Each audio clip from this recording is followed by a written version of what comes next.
Bismillahirrahmanirrahim. Assalamualaikum warahmatullahi wabarakatuh. Bertemu lagi dengan Ibu Tanti. Masih dalam materi memahami penataan produk bagian ketiga. Nah, di sini kita akan melakukan pengelompokan barang dalam penataan produk. Nah, di sini materi yang akan dipelajari adalah apa sih itu produk, kemudian tujuan pengelompokan produk itu apa. Pengelompokan barang berdasarkan konsumen, mengidentifikasi pengelompokan barang yang akan dipajang, pengelompokan barang di dagangan dalam melakukan klasifikasi penggolongan barang dagangan yang akan ditata ya. Kemudian, nah sekarang kita masuk pada materi produk. Apa sih produk itu? Produk secara umum adalah segala sesuatu yang mampu dihasilkan dari proses produksi berupa barang dagangan ataupun jasa yang nantinya bisa diperjualbelikan di pasar. Nah, pengertian produk menurut Philip Kotler. Beliau menjelaskan bahwa pengertian produk adalah segala hal yang bisa ditawarkan, dipunyai, dimanfaatkan, ataupun dikonsumsi agar mampu memuaskan kebutuhan ataupun keperluan konsumen. Di dalamnya mencakup wujud fisik, jasa, orang, tempat organisasi, maupun suatu ide. Menurut William J. Stanton, pengertian produk adalah seperangkat atribut yang nyata atau tidak nyata yang di dalamnya meliputi harga, warka, kemasan, pengecer, prestise, serta layanan dari produsen yang akan diterima oleh pembeli sebagai suatu hal yang mampu memuaskan keperluan atau kebutuhan.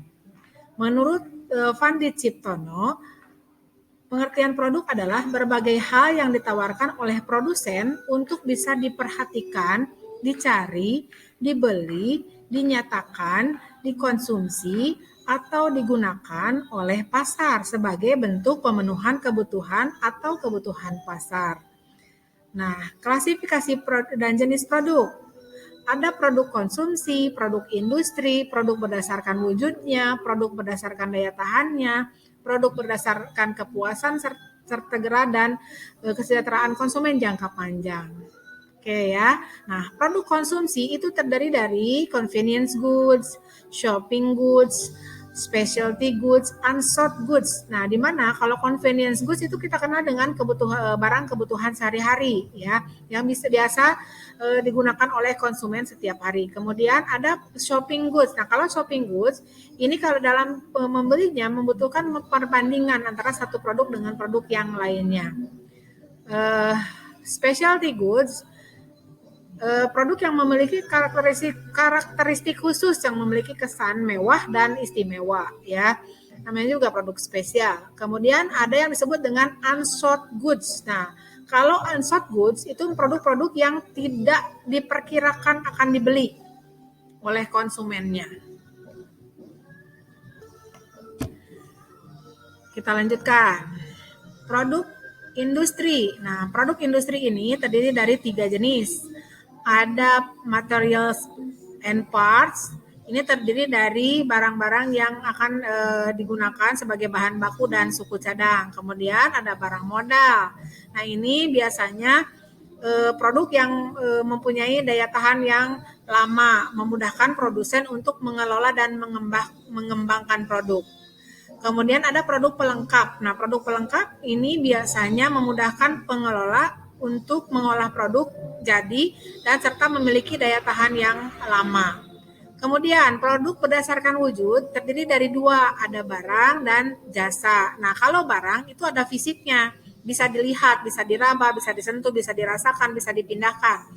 Kalau jasa itu tidak hanya mungkin kita hanya bisa merasakannya saja berupa kepuasan, misalnya jasa make up, jasa penginapan dan lain sebagainya. Produk berdasarkan daya tahan. Nah, produk berdasarkan daya tahan itu terdiri dari 2, ada yang durable, ada yang non-durable. Kalau durable goods itu berarti barang itu bisa bertahan lama meskipun sudah digunakan berulang kali. Contohnya ada kulkas, lemari, meja, dan lain sebagainya. Kalau non-durable goods bisa habis dalam satu atau beberapa kali pemakaian. Contohnya sabun mandi, walaupun sabun mandi batangan itu dipakai berkali-kali. Tetapi walaupun tidak langsung habis, tapi dia merupakan barang yang habis dalam masa pemakaian. Kalau produk berdasarkan tingkatan, ada produk utama, yaitu produk yang memiliki manfaat yang dibutuhkan dan akan dikonsumsi oleh konsumen. Kemudian ada produk generik, yaitu produk yang memenuhi fungsi produk paling dasar sehingga dapat bermanfaat bagi konsumennya. Ada produk harapan, yaitu produk formal yang ditawarkan dengan berbagai atribut di mana kondisinya secara normal diharapkan dan disepakati untuk dibeli. Kemudian ada produk pelengkap, yaitu atribut pada produk dengan beragam manfaat dan layanan sehingga dapat menambah kepuasan dan dapat dibedakan dengan produk yang lain. Kemudian ada produk potensial, yaitu semua jenis tambahan atau perubahan yang mungkin dikembangkan pada suatu produk di masa yang akan datang. Nah, sekarang pengelompokan barang berdasarkan kepuasan segera dan kesejahteraan. Ada salutary produk atau barang yang bermanfaat. Nah, ini biasanya barang tersebut mempunyai daya tarik yang rendah, tetapi tetapi dapat memberikan manfaat yang sangat tinggi kepada konsumen dalam jangka panjang, ya. Kemudian ada barang yang kurang sempurna. Nah, ini dia tidak mempunyai daya tarik tinggi, tetapi tetap mempunyai daya tarik tinggi, tetapi mempunyai manfaat bagi konsumen. Pricing product itu barang yang segera memberikan kepuasan kepada pembeli, akan tetapi dapat berakibat buruk bagi para pemakai barang tersebut. Contohnya rokok, minuman keras, ganja, dan lain sebagainya. Lanjutnya adalah produk atau barang yang sangat diperlukan. Ini barang yang dapat memberikan kepuasan dengan segera dan dapat bermanfaat bagi kehidupan manusia. Contohnya makanan dan minuman yang bergizi. Nah, tujuan klasifikasi produk itu apa sih? Yang tujuan utamanya adalah untuk mempermudah pengelolaannya. Bagi pihak produsen atau penjual, pengklasifikasian barang akan memudahkan dalam hal penyimpanan barang di gudang. Kan kalau sudah diklasifikasi gampang tuh nyimpen yang besar di sebelah mana, yang warna merah di sebelah mana. Kemudian penataan di ruang pajang itu juga sama. Ketika kita akan memajang akan lebih mudah kalau sudah dikelompokkan, tidak perlu ngaduk-ngaduk barang terlebih dahulu. Kemudian pengambilan dari gudang atau tempat pemajangan. Yang keempat adalah pengawasan dan pemeliharaan. Kalau barangnya itu ditata dengan rapi, pengawasannya akan lebih mudah, pemeliharaannya juga akan lebih mudah. Bagi pembeli, pengklasifikasian barang akan memudahkan untuk memilih atau menyebutkan pesanan. Mengidentifikasi pengelompokan barang yang akan ditata. Berdasar bentuknya, ada padat atau cair, berdasarkan ketahanannya durable atau non-durable, berdasarkan penyimpanannya perlu penyimpanan khusus atau tidak perlu penyimpanan khusus, berdasarkan sifatnya, sifat nyata atau barang abstrak. Berdasarkan cara pemakaiannya, ada barang substitusi atau barang komplementer. Nah, pengelompokan barang supermarket kita bagi jadi beberapa departemen. Ada departemen food, non-food, fresh, cosmetic, fashion, and sport. Nah, kalau food, terdapat rupa-rupa barang yang berupa makanan, mulai dari milk and milk product sampai pada dry good. Nah, pertanyaannya, kenapa rokok masuk ke dalam food? Nah, itu yang akan jadi pertanyaan kelak.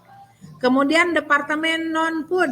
Nah, non-food itu terdiri barang-barang yang tidak bisa dimakan ya. Contohnya hair care, sampo, kemudian pembunuh serangga dan lain-lain. Walaupun di situ ada kosmetik tradisional biasanya yang dimasukkan di situ. Departemen fresh ada buah-buahan segar, ada sayuran, daging segar, dairy product dan frozen food. Kemudian kosmetik, fashion, dan sport. Nah, kalau dulu itu tidak dipisahkan. Kalau sekarang, kosmetik itu harus dipisahkan tersendiri. Dia punya counter tersendiri. Fashion juga sama. Dia harus punya counter tersendiri. Dan sport juga sama. Harus punya counter tersendiri. Tidak bisa dia digabungkan ke dalam food. Tidak bisa dia digabungkan ke dalam non-food. Kecuali kosmetik tradisional tadi ya. Lanjut. Terima kasih sudah menyaksikan. Semoga kalian selalu sehat, selalu terapkan 5M, mencuci tangan, memakai masker, menjaga jarak, menjauhi kerumunan, dan mengurangi mobilitas Anda sehari-hari. Semoga kalian tetap sehat, stay safe, stay healthy, and stay at home.